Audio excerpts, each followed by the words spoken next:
What is happening, YouTube? Cowboy here. Welcome back to another Monster Hunter World Iceborne build video, and today we are taking a look at a build that has found its way into my heart, the Lazy Greatsword build. Now, this is a build that can be played with just about any weapon, but Greatsword it works particularly well with, and I'm about to show you why. So take a look at my health. Look at the healing. It is absolutely outrageous, and those first two hits weren't even charged. So when you break it down, the gist of this build is big damage and big heals. And the reason we call it lazy is because you don't even really have to put away your weapon to heal. You just beat the monster to death with Rocksteady on, and all of your healing just comes in while you're beating it. Now, jumping on into what makes this build work. As I mentioned, you can do this with pretty much any weapon, but Greatsword it works fantastically with. And first up, we have the Great Demon Rod. Now, this is the Rajang weapon. Main reason we're using this bad boy is because it has that big, fat amount of raw on it. We get some white sharpness with Handicraft. It comes with a little bit of negative affinity, but we can help compensate for that to get us up into the positives. And all in all, it's just a very solid weapon. You can't get non-elemental boost on it because we have a little bit of thunder, but the thing is, we don't even really care about that thunder. It's not like thunder damage is going to heal anything, so we're very much running this as a physical greatsword build. Moving on from there, Handicraft Charm 4. This is going to take care of all of your handicraft, giving you a hefty amount of white to work with, and in most cases, this is more than enough. We don't even go up to 5 handicraft with this build. Just having that amount of sharpness is more than plenty. Now, going on into the gear, you're going to want the Golden Headdress Beta. This comes from Rajang. Damascus Mail Beta, because great decos plus 2 points of focus. 2 pieces from Nergigante, Ruinous Vambrace's Beta and Ruinous Coil Alpha, and then lastly, we round things out with the Garuga Greaves. On top of that, you're going to want to upgrade your Glider and your Rocksteady. Rocksteady is going to allow us to get extra lazy with this build. Glider we're going to be using simply because it has the highest uptime of all the various mantles available. And when you pull all this together, you get a build that is stacked with decorations while having a ridiculous amount of self-healing. We have our main DPS options with Crit Eye at 7, Crit Boost at 3, Wex at 3. We have our Agitator at 5, taking advantage of the Challenger Medicine decos along with the Agitator that comes in on the Vambraces. We also pick up Recovery up because these are hybrid medicine jewels. We have our Focus at 3 by slotting in a single Charger deco. And then over in our mantles, we're going to be running Vitality to get our health boost up to 3. Now the thing that really pulls all of this together is we have Recovery up at 3. We have Hasten Recovery because of Nergigante's Ambition. And then last, but certainly not least, we have double health regen augmentation on our Great Demon Rod. Now, previously, you couldn't double augment the Rarity 12 weapons. With the latest update, you now can do that. And double health regen stacked with Recovery up and stacked with the Nergigante Hasten Recovery, it is quite literally the laziest form of hunting I've ever seen. You basically, the only time you're going to really put away your weapon to heal is if you're in like an absolutely critical state and there's no way you can hit the monster. You're going to be able to just take a hit here and there. And in general, as fast as a charged level 2 attack, you could just go for a 1, go for a slinger ammo. But even then, a strong charged is more than enough to heal up for roughly half of your health.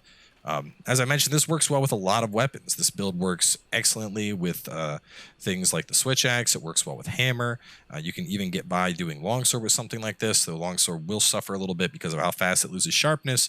But all in all, it's just a very, very resilient build. And the more I've played with it, the more I've found that, I don't consider myself a very good Greatsword player. I find that I'll take a lot of hits trying to prime up a shoulder charge or what have you, or, I might whiff a hit.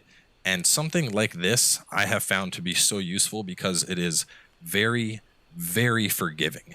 And especially if you're trying to break your way into Greatsword, I think this is arguably one of the best builds to do it with. So let's jump on into a hunt, show you just how resilient this beast is. So for a hunt, we're going to be going after an arena version of a Master Rank Rathalos. Pretty decent monster, not the biggest, but not the smallest. Let's go on and drink our Demon Drug and Armor Scan, and we're jumping on in.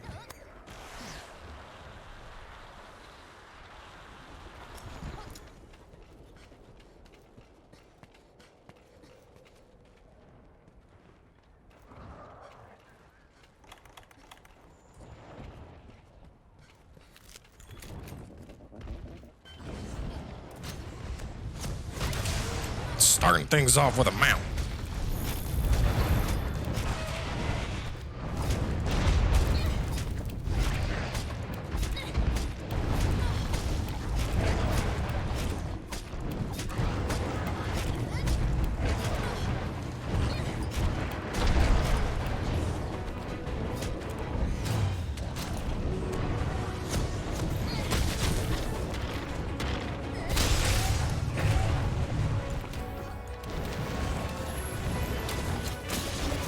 Now let's go on and make a weak point here.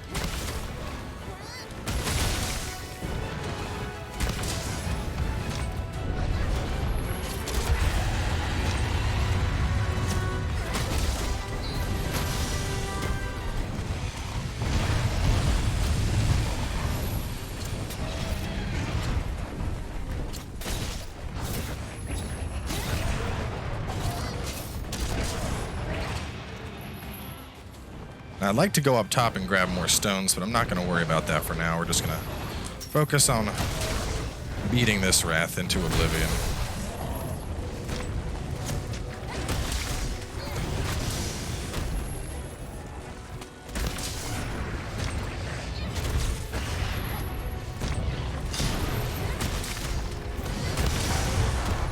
And see, that's the thing.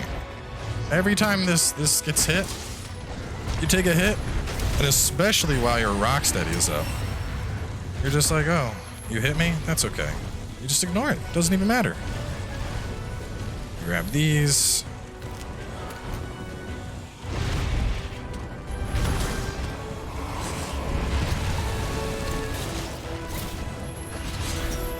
Even your clutch claw attack will pull in silly amounts of healing for you.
Oh, missed the rock drop.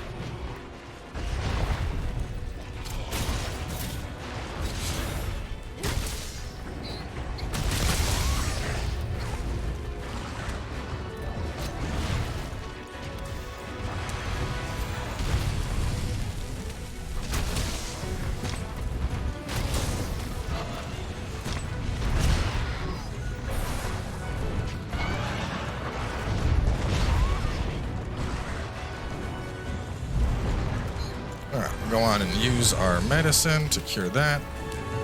I'll finally max my health out.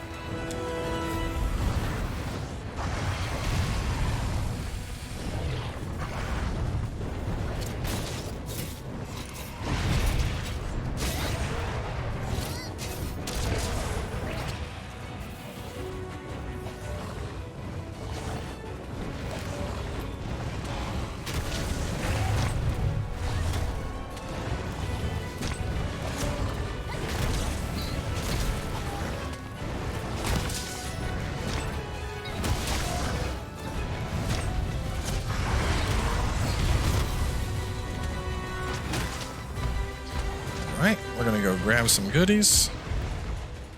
Need some rocks. And now we'll do a quick sharpen.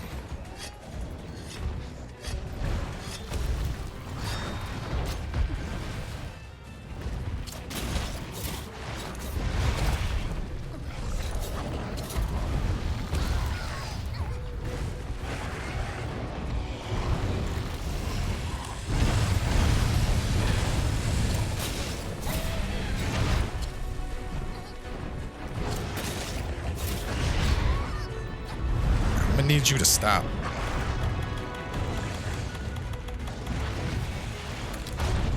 Oh, that's perfect. I'll just hit that.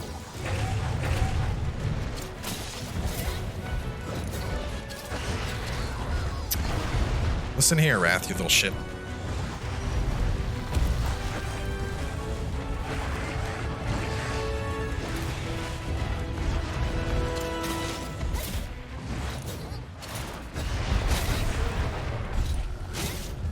Oh, no, he's... Ah, he got the enrage off.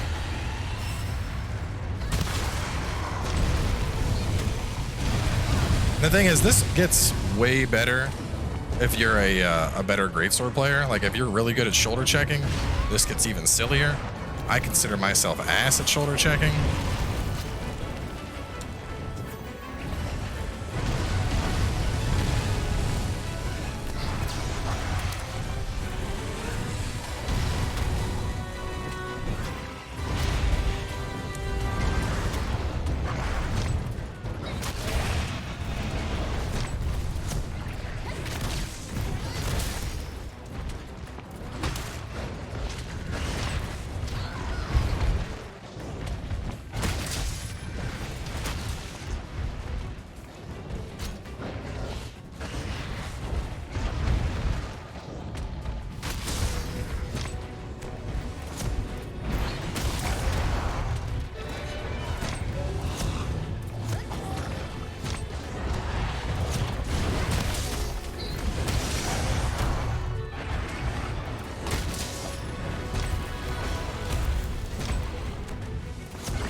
Oh, I think I got him too far away.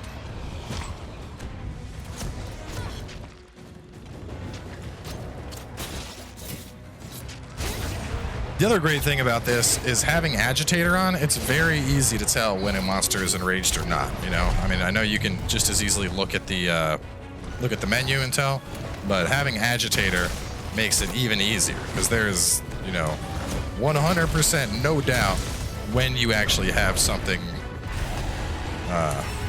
when something is or isn't enraged.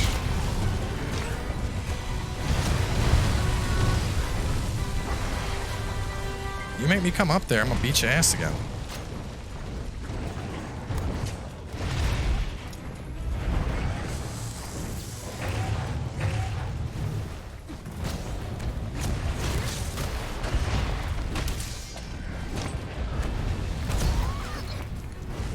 And now we're going back to super lazy.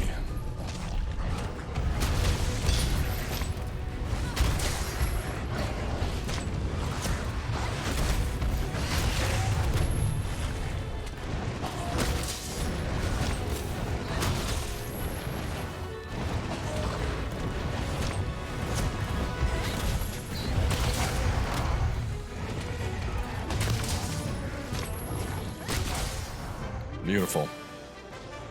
That's beautiful. Look at that. We end at full health. I think we ended up, we used one heal and it was just to top ourselves off with the max potion because I didn't even have full health before the fight. Like, oh man. And as I mentioned, I'm pretty potato at Greatsword. If you're somebody that's like really good at doing your shoulder checks and whatnot to get monsters knocked out, this build essentially just eliminates the need for you to ever heal. All of your health just comes on in from you beating the monsters to death. And all in all, that makes for a really, really fun style of play, in my opinion. So anyway, that is going to wrap up this one, but the next Monster Hunter video I have for y'all will be something special, because by the time you guys are seeing this, I will probably already be sitting at the Hunter Bar in Shinjuku, Japan, getting drunk. And you can bet your asses that when I get home, there is going to be a video completely going over a visit to the Monster Hunter bar. I'll be showing off some things that I get from there, probably some pictures and whatnot that I capture while I'm there, maybe even a little video or something about it. But either way, it'll definitely be an awesome part of my trip to Japan to talk about. So thanks for coming on by. Hope y'all enjoyed the video. Try it out. Let me know your thoughts, and I will catch you guys soon enough with more.